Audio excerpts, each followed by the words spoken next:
জয়গোপাল বন্ধুরা, সকালেই চলে এলাম সিটি সেন্টার বাস স্ট্যান্ডে। বাড়ি যাব। ছেলে টিকিট কাউন্টার থেকে টিকিটটা নিয়ে নিল।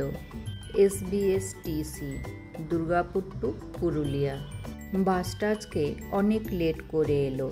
8:15 ছাড়ার টাইম, বাসটা এলোই 9টার সময়। রঘুনাথপুরে নেমে গেলাম।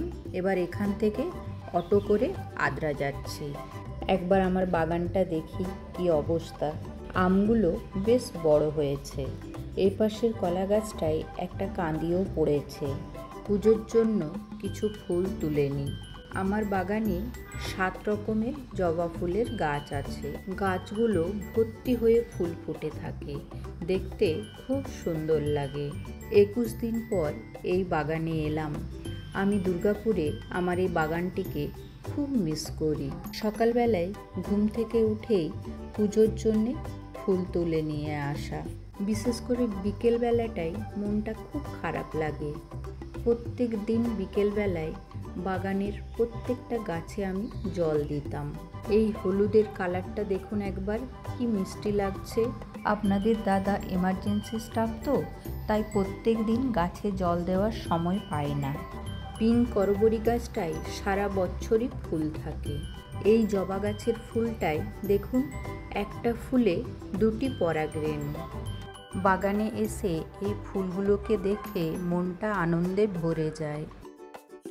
এবার গরম পড়ে গেছে তো, তাই গাছগুলো একদম শুকিয়ে যাচ্ছে। এই ফুলগুলোর সিজন শেষ, এবার সেই শীতকালে ফুটবে। ফুল তোলা হয়ে গেল, এবার পুজোটা সেরে ফেলি। বিকেলে আবার বিয়ে বাড়ি যাব। লাঞ্চ করে একটু রেস্ট নিয়ে রেডি হয়ে এখন আমরা এলাম রঘুনাথপুরে ছোট বোনের দেওরের রিসেপশন পার্টিতে। ভ্যালেন্টাইন লজে পার্টিটা আছে। ছেলের 2 দিন স্কুল কোচিং দুটোই ছুটি ছিল বলে আসতে পারলাম। প্রথমে নতুন বউকে গিফটটা দিয়ে দিই। বউ দেখতে খুব সুন্দর হয়েছে। আমি, আবৃত্তি, ছোট বোন, বোনের বান্ধবীরা সবাই মিলে ছবি তুললাম। বাবার সঙ্গে আমরা। বাইরের স্টলগুলোতে পকোড়া, কফি, লস্যি, চাট, ফুচকা সব ছিল। প্রচণ্ড ভিড়। ভেতরে খাওয়া দাওয়া চলছে আর বাইরে সবাই ওয়েট করে দাঁড়িয়ে আছে। ভিড়টা একবার দেখুন।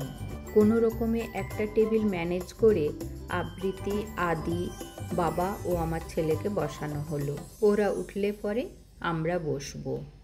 আসার পর থেকে বোনের ছেলে পুচুকে দেখতে পাচ্ছি না। ওর বন্ধুদের সঙ্গে পুরো এনজয় করছে। এই যে বোন এবার ধরে নিয়ে এসছে, পুরো এনার্জি ডাউন। যাই এবার ভেতরে, ওদের খাওয়া হয়ে গেছে, আমরা বসে পড়লাম। মনোজ দেখাশোনাতে খুব ব্যস্ত। দুজনকে বেশ সুন্দর লাগছে।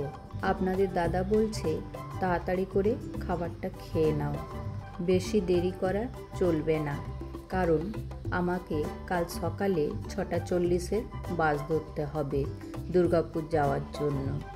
বাসন্তী পোলাওয়ের সঙ্গে মাটন আমার খুব ফেভারিট ডিশ।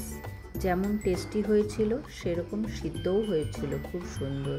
আজ এখানেই শেষ করছি বন্ধুরা। সকলে খুব ভালো থাকবেন, সুস্থ থাকবেন। পরের একটা ব্লগে আবার আপনাদের সঙ্গে দেখা হবে।